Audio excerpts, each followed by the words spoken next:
वीरो महाबला ज्ञान गुण भक्ति संगमो श्री हनुमते नमो नमः। जय हनुमान संकट मोचन जय हनुमान। जय हनुमान केसरी नंदन तिहु जगवंदन अंजनी सुत बलधारी। केसरी नंदन तिहु जगवंदन अंजनी सुत बलधारी। संकट मोचन नाम तुम्हारा संकट मोचन नाम तुम्हारा हर संकट पे भारी।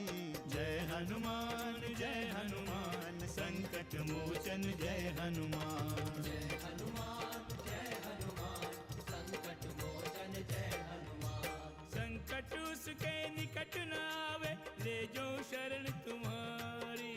संकट उसके निकट न आवे ले जो शरण तुम्हारी।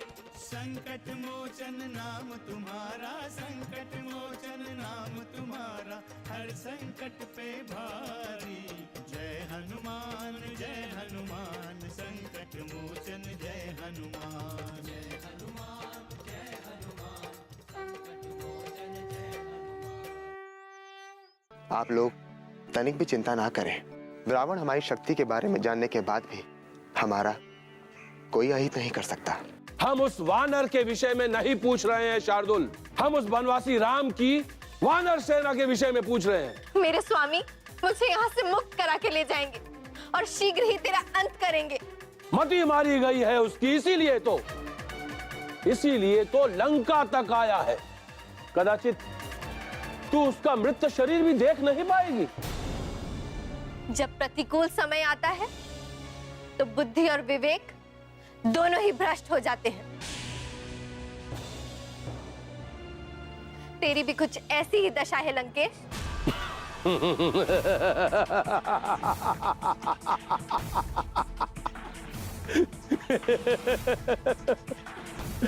ठीक कह रही है तू, ठीक कह रही है,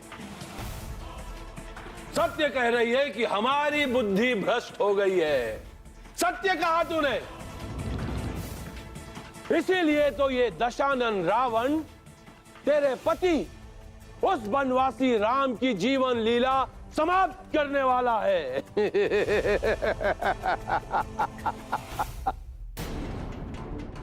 उसके मृत शरीर को देखने से पूर्व तू इस दशानन लंकेश रावण की महारानी बन जा।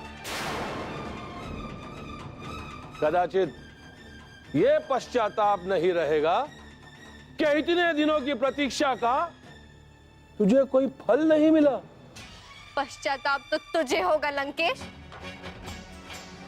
क्योंकि तुझे ये पता नहीं है कि तेरे सर पर मृत्यु मंडरा रही है। वो मेरे पति हैं, किंतु तेरे लिए काल है, साक्षात काल। वो तेरा अंत बनकर आए हैं। अब तेरा अंत आ गया है लंकेश। देखते हैं किसके सर पर मृत्यु नाच रही है और कौन काल का ग्रास बनता है।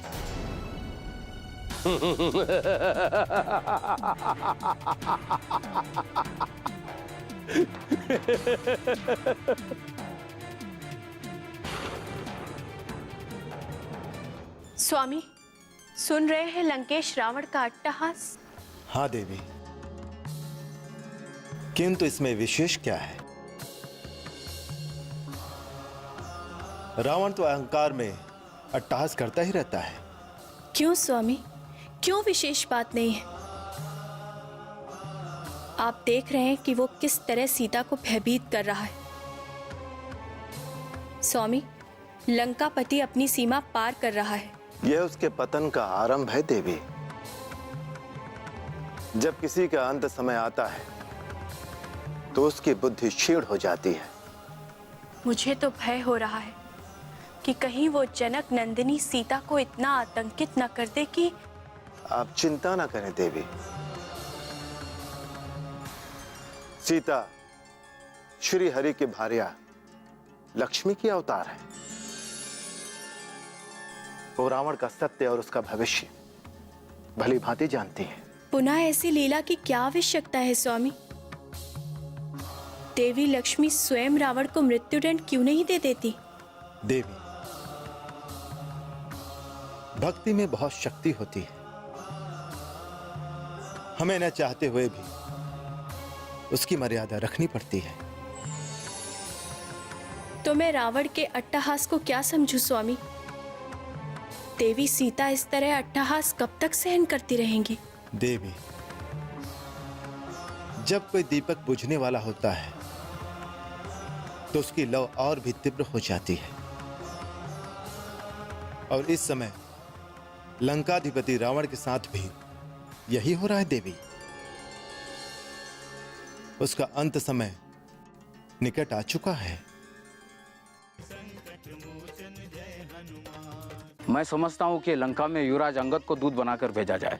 मैं आपके इस परामर्श का समर्थन करता हूं सुग्रीव।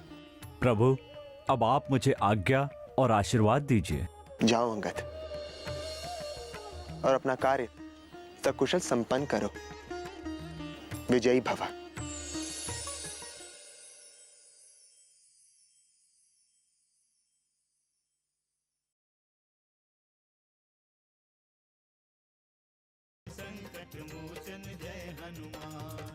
अब वो समय आ गया है कि आक्रमण से पूर्व हमें अपनी युद्ध योजनाओं पर विचार कर लेना चाहिए।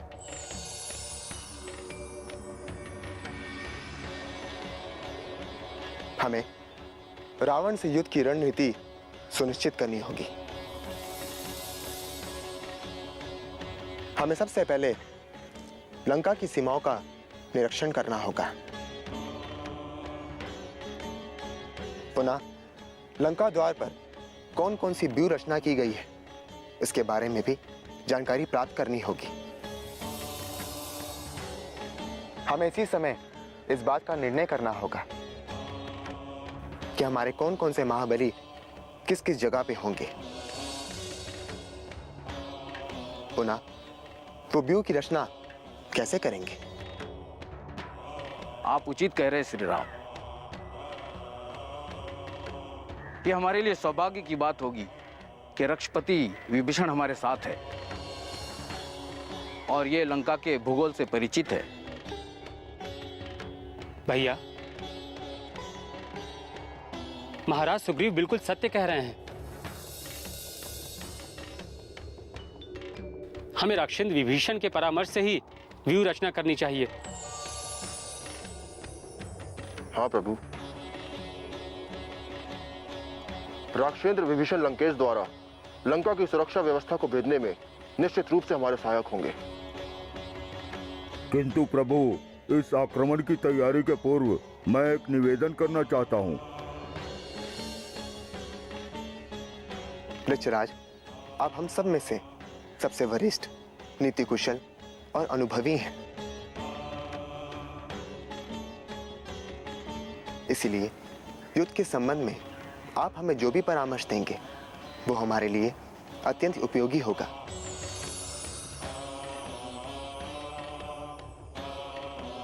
इसलिए आप निसंकोच होकर कहें।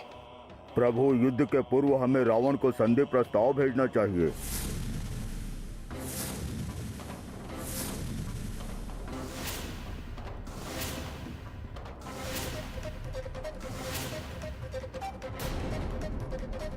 और यह संदेश भेजना चाहिए कि यदि वो देवी सीता को लौटा दे तो यह युद्ध रुक सकता है। तात,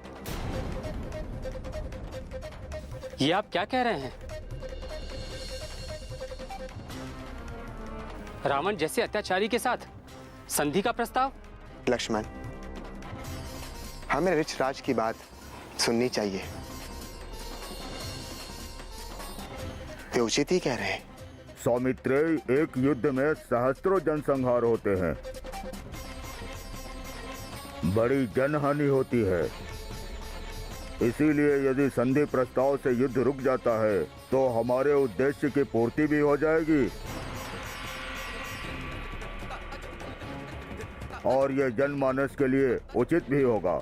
आपका कथन सत्य है ऋषिपति।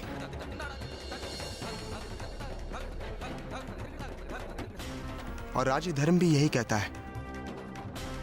इसलिए राजधर्म के अनुसार मुझे आपका यह प्रस्ताव स्वीकार है। किंतु प्रभु, ये संधि प्रस्ताव लेकर लंका जाएगा कौन? मैं समझता हूँ कि लंका में युवराज अंगद को दूत बनाकर भेजा जाए।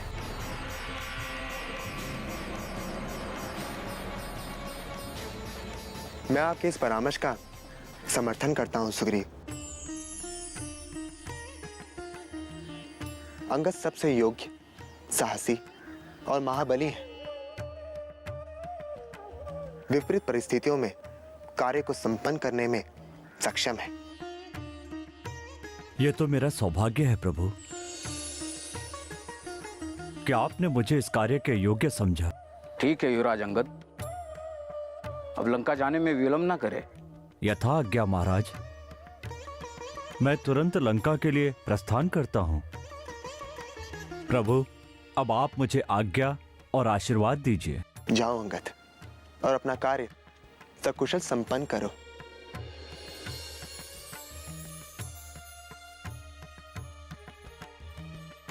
विजयी भव। प्रभु श्री राम की, प्रभु श्री राम की, प्रभु श्री राम की।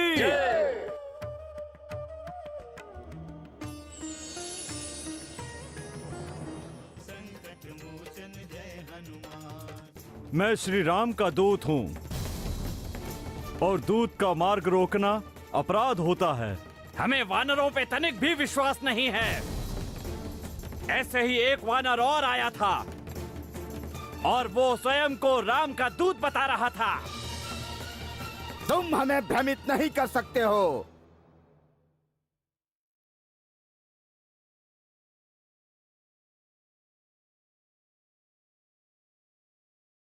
संकट मोचन जय हनुमान।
अरे रुको रुको, ये कोई वानर आ रहा है। अरे ऐसे ही वानर ने हमारी लंका जलाई थी, कहीं ये वही तो नहीं? सारे वानर एक जैसे होते हैं। उसका नाम हनुमान था, फिर भी कुछ कहा नहीं जा सकता। हाँ, लगता है ये वही है। इसे रोकना होगा।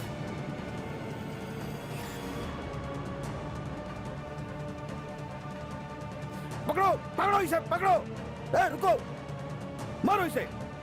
कौन हो तुम और कहां जा रहे हो? यदि अपने प्राणों से मोह है तो अभी लौट जाओ। लौट जाओ वरना अनर्थ होगा। मैं लौटने नहीं, मिलने आया हूं। मुझे लंकेश से मिलना है। कदापि नहीं, तुम लंकेश से नहीं मिल सकते। लंकेश तुझ जैसे तुच्छ वानर से नहीं मिलेंगे। मैं श्री राम का दूत हूं और दूत का मार्ग रोकना अपराध होता है। जाने दो मुझे। हमें वानरों पे तनिक भी विश्वास नहीं है। ऐसे ही एक वानर और आया था और वो स्वयं को राम का दूत बता रहा था। तुम हमें भ्रमित नहीं कर सकते हो। शांति से चले जाओ, नहीं तो हम तुम्हारा वध कर देंगे, वध कर देंगे। रुको रुको रुको। बहुत शक्ति है तुम सभी में। देखो, मुझे तुम सबसे कोई बैर विरोध नहीं है। मुझे किसी भी स्थिति में अपना कार्य संपन्न करना है, इसलिए अच्छा होगा कि मेरे मार्ग में बाधा न बनो। कोई संदेश है तो हमें बताओ, हम तुम्हारा संदेश लंकेश तक पहुंचा देंगे। नहीं, यह संभव नहीं है। मुझे अपना कार्य स्वयं संपन्न करना होगा। और एक बात ध्यान से सुन लो, मेरे पास अधिक समय नहीं है, इसलिए जाने दो मुझे। तुम हमें भयभीत कर रहे हो। शायद तुम्हें यह पता नहीं है कि हमारी इच्छा के विरुद्ध लंका में हवा भी प्रवेश नहीं कर सकती है।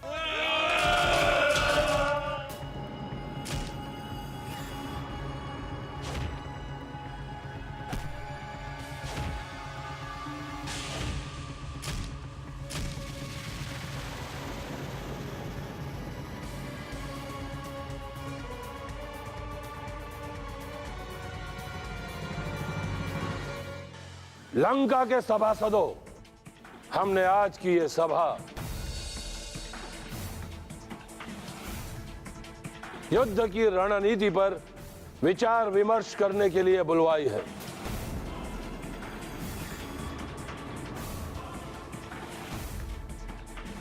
जैसा कि आप सभी जानते हैं कि वो वनवासी राजमहल से निष्कासित अयोध्या का कुमार यहां पहुंच चुका है।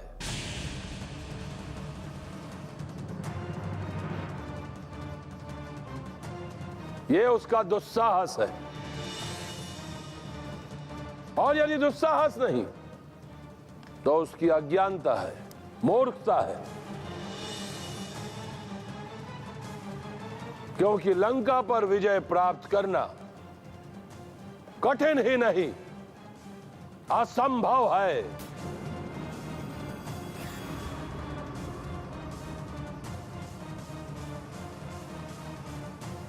असंभव।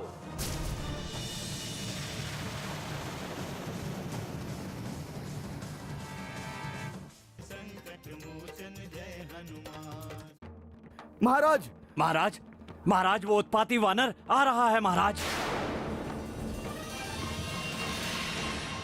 ये वही वानर है महाराज जिसने हमारी लंका में आग लगाई थी। जय लंकेश।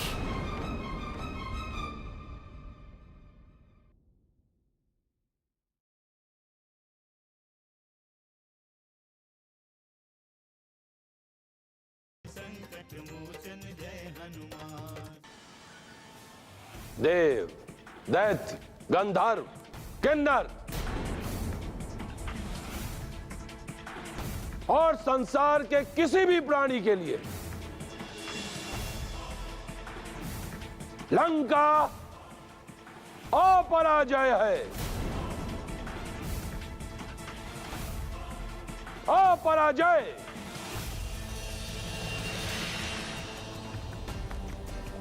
किंतु हमें सावधान रहना है, क्योंकि शत्रु केवल शत्रु होता है और शत्रु को दुर्बल समझकर छोड़ना नहीं चाहिए। लंकापति रावण के जय। लंकापति रावण के जय। लंकापति रावण के जय।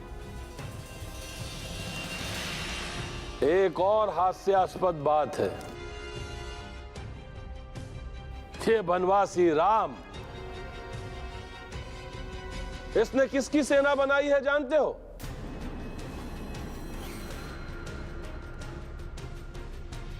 वानरों की सेना।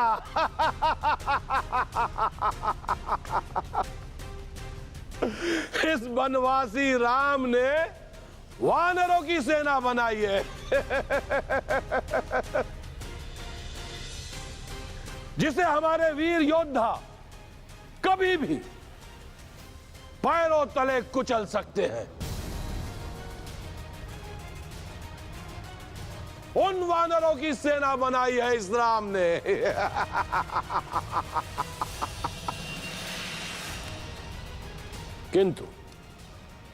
किंतु यह तभी संभव है जब हम सावधान रहे। महाराज महाराज महाराज महाराज, वो उत्पाती वानर आ रहा है महाराज।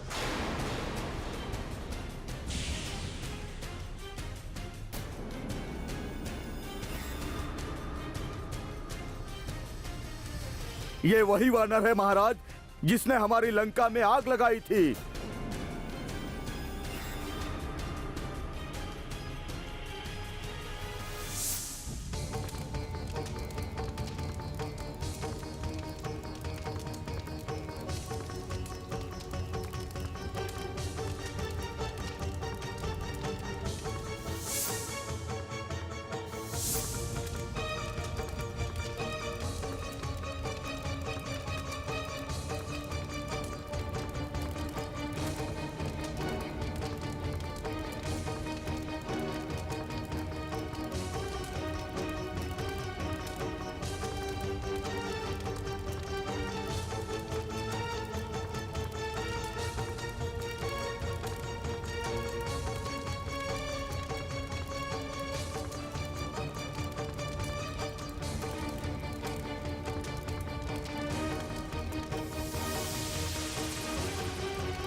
क्या उस वानर का फिर से दुस्साहस हो गया लंका में आने का?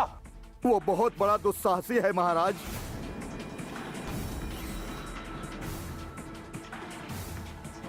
जय लंकेश।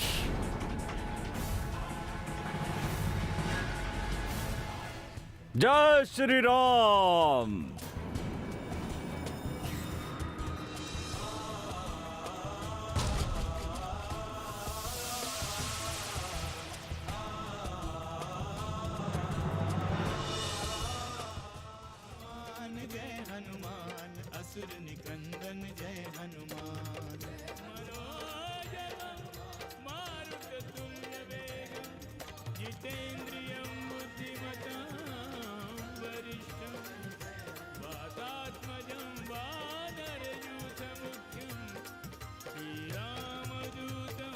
शरणं प्रपद्ये।